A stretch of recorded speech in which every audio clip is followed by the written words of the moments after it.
अध्याय 13 क्षेत्र क्षेत्रज्ञ विभाग योग। श्री कृष्ण बोले, हे अर्जुन, ये शरीर क्षेत्र इस नाम से कहा जाता है और इसको जो जानता है उसको क्षेत्रज्ञ इस नाम से उनके तत्व को जानने वाले ज्ञानी जन कहते हैं। हे अर्जुन, तू सब क्षेत्रों में क्षेत्रज्ञ अर्थात जीवात्मा भी मुझे ही जान और क्षेत्र क्षेत्रज्ञ को अर्थात विकार सहित प्रकृति का और पुरुष का जो तत्व से जानना है वो ज्ञान है, ऐसा मेरा मत है।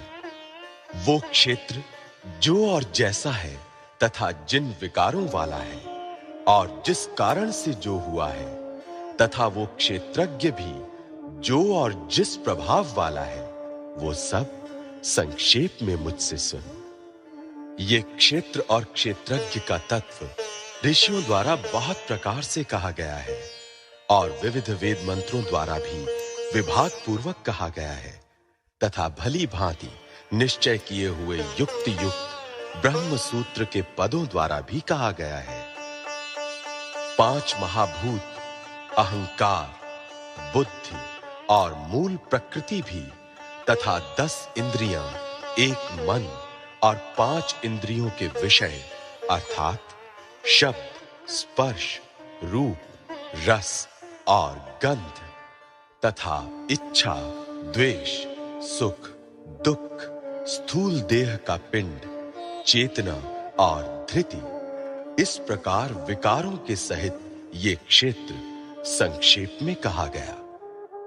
श्रेष्ठता के अभिमान का अभाव, दंभाचरण का अभाव, किसी भी प्राणी को किसी प्रकार भी न सताना, क्षमा भाव, मन वाणी आदि की सरलता, श्रद्धा भक्ति सहित गुरु की सेवा, बाहर भीतर की शुद्धि, अंतःकरण की स्थिरता और मन इंद्रियों सहित शरीर का निग्रह, इस लोक और परलोक के संपूर्ण भोगों में आसक्ति का अभाव और अहंकार का भी अभाव, जन्म, मृत्यु, जरा और रोग आदि में दुख और दोषों का बार बार विचार करना, पुत्र, स्त्री, घर और धन आदि में आसक्ति का अभाव, ममता का न होना तथा प्रिय और अप्रिय की प्राप्ति में सदा ही चित्त का सम रहना,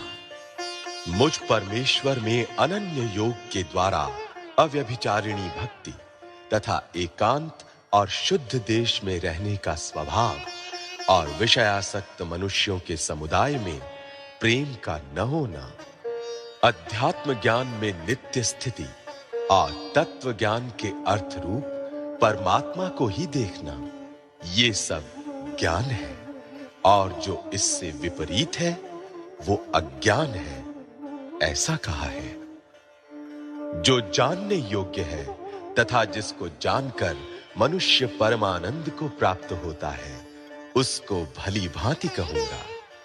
वो अनादि वाला परब्रह्म न सत ही कहा जाता है न असत ही। वो सब ओर हाथ पैर वाला, सब ओर नेत्र, सिर और मुख वाला तथा सब ओर कान वाला है, क्योंकि वो संसार में सबको व्याप्त करके स्थित है। वो संपूर्ण इंद्रियों के विषयों को जानने वाला है, परंतु वास्तव में सब इंद्रियों से रहित है तथा आसक्ति रहित होने पर भी सबका धारण पोषण करने वाला और निर्गुण होने पर भी गुणों को भोगने वाला है। वो चराचर सब भूतों के बाहर भीतर परिपूर्ण है और चर अचर भी वही है और वो सूक्ष्म होने से अविज्ञेय है तथा अति समीप में और दूर में भी स्थित वही है। वो परमात्मा विभाग रहित एक रूप से आकाश के सदृश परिपूर्ण होने पर भी चराचर संपूर्ण भूतों में विभक्त सा स्थित प्रतीत होता है तथा वो जानने योग्य परमात्मा विष्णु रूपों से भूतों को धारण पोषण करने वाला और रुद्र रूप से संहार करने वाला तथा ब्रह्मा रूप से सबको उत्पन्न करने वाला है। वो परब्रह्म ज्योतियों का भी ज्योति एवं माया से अत्यंत परे कहा जाता है। वो परमात्मा बोध स्वरूप, जानने के योग्य एवं तत्व ज्ञान से प्राप्त करने योग्य है और सबके हृदय में विशेष रूप से स्थित है। इस प्रकार क्षेत्र तथा ज्ञान और जानने योग्य परमात्मा का स्वरूप संक्षेप से कहा गया। मेरा भक्त इसको तत्व से जानकर मेरे स्वरूप को प्राप्त होता है। प्रकृति और पुरुष, इन दोनों को ही तू अनादि जान और राग द्वेष आदि विकारों को तथा त्रिगुणात्मक संपूर्ण पदार्थों को भी प्रकृति से ही उत्पन्न जान।